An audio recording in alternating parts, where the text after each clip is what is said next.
Welcome to Hush. Today, I just want to get really real. So, my alternative name, or the name I use on some social media, is Get Real.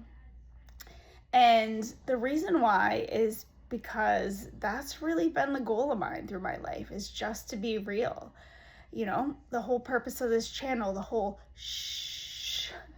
So, I want to speak. And every psychological manipulation that you're taught to do goes against everything that I want to be. And I've really resisted it. Like, learning somebody's name and saying it 3 times the first time you meet them will build a bond between you two. Make somebody feel good immediately so that they'll like you and get attached to you. Do the whole push-pull so people get trauma bonded to you. I mean, these are the tactics for trying to get and keep people in your life.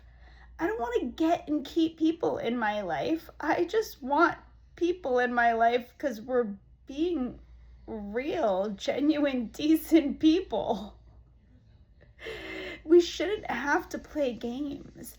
And it's interesting how when we just go with the flow, we really feed into these things.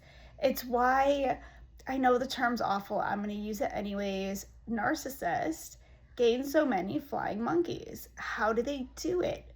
Well, it's simple. They just know the manipulation tactics to use to get people to trust them.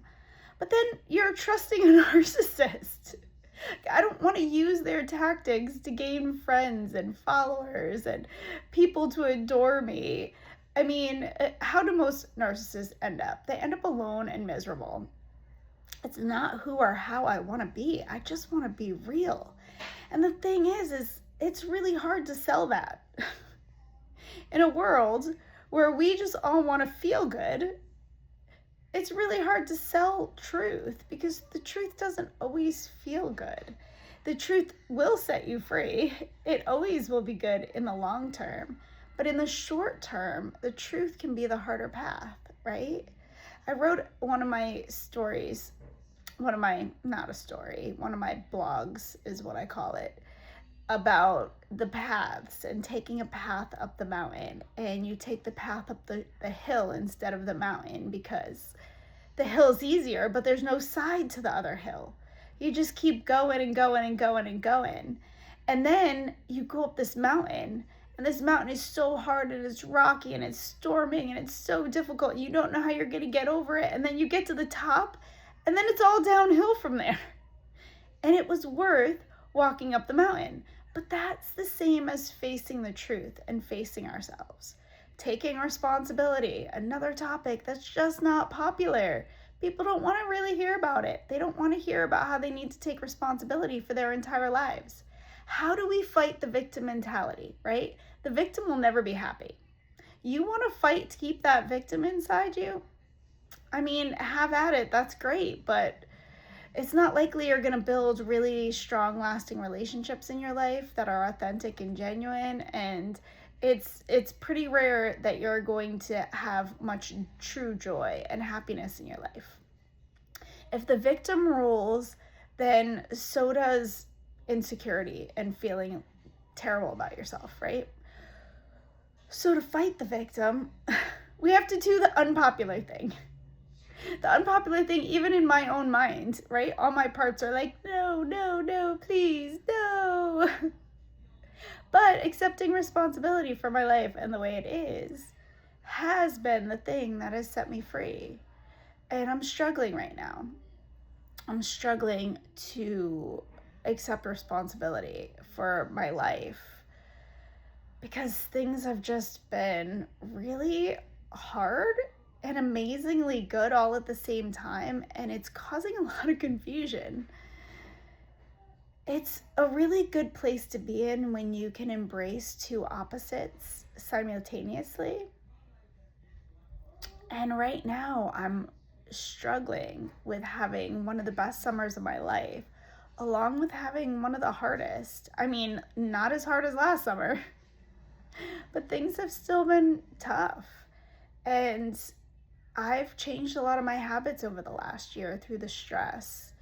And those habit changes haven't necessarily been towards the healthy side of things. They've kind of taken me back into some old habits and ways, even as simple as what I eat.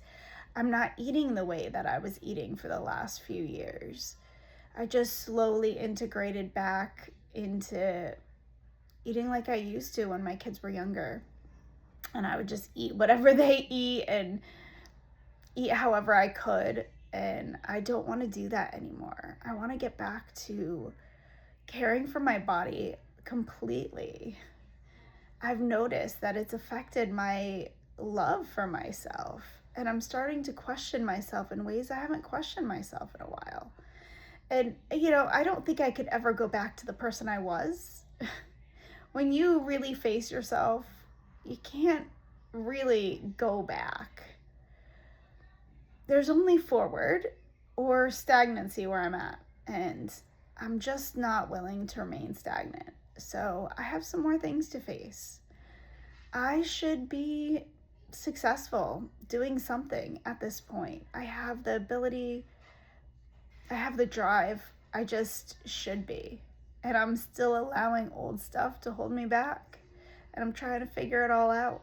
But I'm here and I'm talking about it and I'm keeping it real. And I'm not going to be quiet about it. Because those who are gaining joy from my misery, they're not joyful. It's a fleeting ego boost for them to see me hurt. Let them have it. This is my attitude today. Let the flying monkeys, let the narcissists, let the people who are jealous and hate me, let them get their ego boost. I get to remain me. I get to be real and I get to be authentic. And you know what? That's the greatest punishment that I can give to anyone that hates me. For me to become fully me. What does Carl Jung say? That the greatest joy of life, or the greatest thing you can do in life, is to become who you were meant to be. I don't know, I totally messed that up, but it's basically exactly what he says. I messed it up, but it's basically exactly. So, yes, that came from Carl Jung. But here I am, and I'm just gonna keep coming on and being me and accept responsibility for my life. I'm gonna shove truth down my face as much as I shove it down those around me. It takes a certain type of person to be able to be in my world. Because I do. I want to face truth at every stop, at every block, and every moment. Truth will set you free. Take responsibility, get real, and let's enjoy this ride. Until next time, Jill.